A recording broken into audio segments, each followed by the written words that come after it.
Welcome to the channel for another video, guys. So today we're looking at making eye splices in Dyneema cordage like Amsteel or Zing-it. It's a much stronger and better way of making a eye at the end or a loop at the end of your line than just tying a knot. It's much neater, so let's have a look at how we do it. The type of splice we're going to be using today is a locked Brummel splice.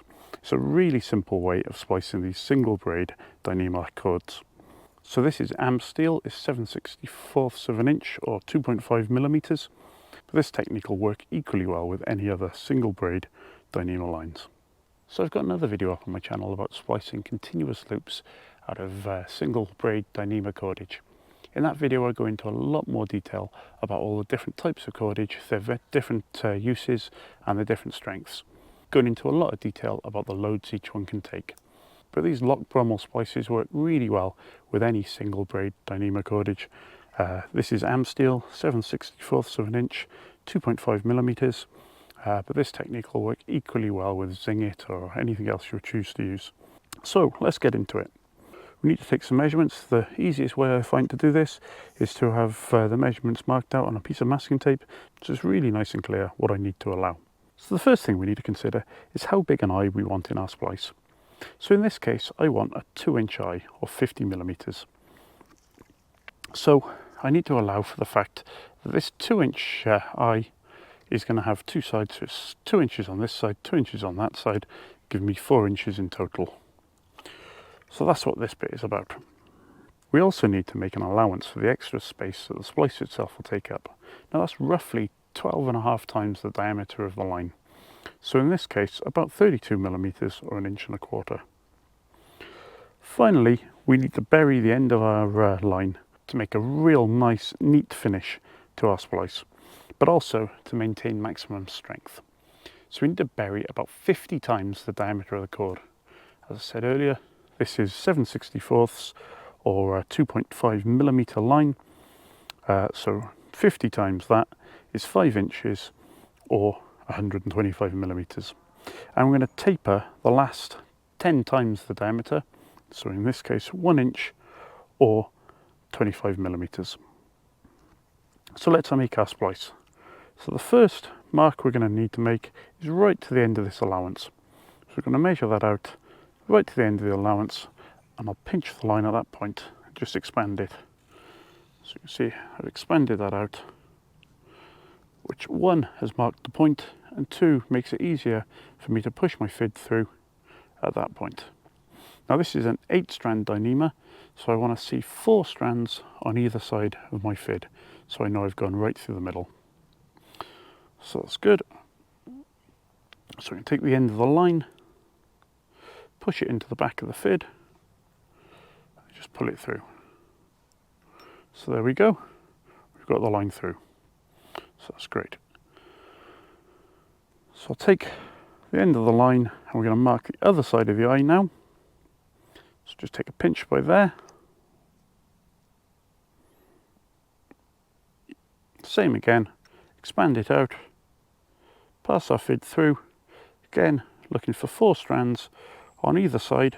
If you're using a 12-strand Dyneema, obviously you'd be looking for 6 strands on either side, but this is 8 strands, so we're looking for 4. So we've passed it through, and next we've got the choice. We could either take the very end of this line and put that in the back of the fid and push it through just as before, or if, like me, you've got a real long length of line, in this case I've got a whole reel, then you won't want to do that. You won't want to unreel the whole length of it and pass it through. So what you can do instead is simply pass this loop through.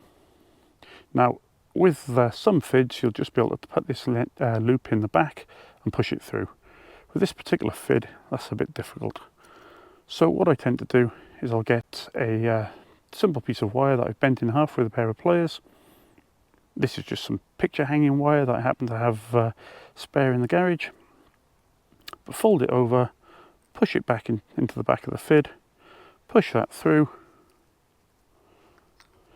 and then you can just pull your loop through. Might need a little bit of persuasion, but it'll go through. There we go, it's through. So take that off. Now when I pull this through, you'll see that it'll end up with a twist in the line. Hopefully you can see it on the camera. There's a twist there. That's going to slightly weaken it, and also it won't lie quite flat, so it won't look as neat. So we need to get rid of that twist. So the easiest way to do that is to take our fid. We're going to push the fid through exactly the same hole. We're going to take the end of the line, push it into the back of the fid. I just need neatening up a little bit. There we go, into the back of the fid. Push that through there. Hopefully you'll be able to see on the camera, as I pull this through, it takes out that twist. So there we go, twist free. So now we have both ends through and we've got our loop. So at this stage we've made our lock-in Brummel. You can see the two parts pull together and lock like that. That'll take a serious amount of load just as it is. But obviously we now want to neaten it up and bury this end. But first, if we just measure this quickly, you can see that our eye, as we wanted, is exactly 2 inches or 50 millimeters. You might be able to see it a bit more clearly if I put it there. So spot on, exactly what we wanted. So put the tape measure out the way. And as we discussed earlier, we've got our 5 inches or 125 millimeters to bury. So we just mark the bit that we want to taper. So the 1 inch or 25 millimeters, expand that out to mark it. Then what we're going to do is take a needle and then we're going to pick out every other strand of this, so half the strands. This is an 8-strand Dyneema, so we're going to pick out 4 strands. So just turn it around, every other strand we want to pick out. So there we go, we've picked out every other strand. So we've got 4 strands that are ready to be cut off, and we've got the 4 strands that we're going to save. So we'll take the cutters, take the 4 we want to get rid of,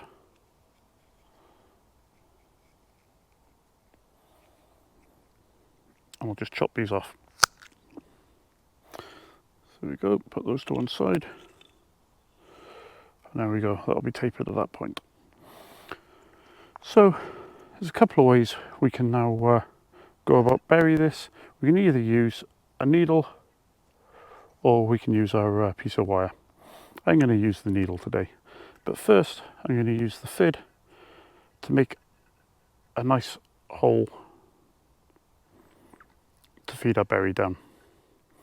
I find the extra size of the fid makes a nice big hole that makes it easier to push the line down through.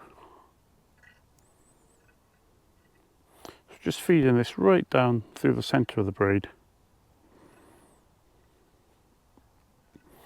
Just twist it around a bit to make a nice sizable hole.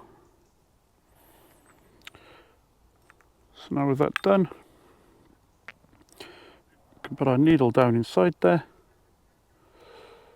We take the tapered section, just give it a pinch so we can get it through the eye of the needle nice and easily. There we go, so it's threaded on there. And then we're just going to push this needle down through the centre of the braid until we've gone down more than the 5 inches that we need to bury. So this is the tricky-ish bit, just getting that to start and pull down through, and it's why making that bigger hole with the fid is worthwhile. There you go, so it's gone through. That's very much the hardest part. So we feed this down, and we can allow the needle to come out once we've gone past the sort of 5 inches that we want to bury, or 50 times the diameter of the line, because obviously this will work equally well with other sized types of Dyneema cordage like Zing-it. So pull our needle through till the end of our line comes out the other side, and this is our opportunity now to really tighten up that lock-in Brummel at the top there. So we give a real good tug on each end to really make sure that that Brummel is nice and tight, and then we can just milk the sheath down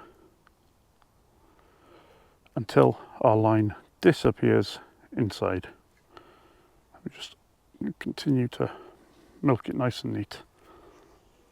And because we made that taper, we can see that it's nice and smooth. There's no horrible lump in there. Nice and smooth. And we've got a real neat tapered looking Brummel splice.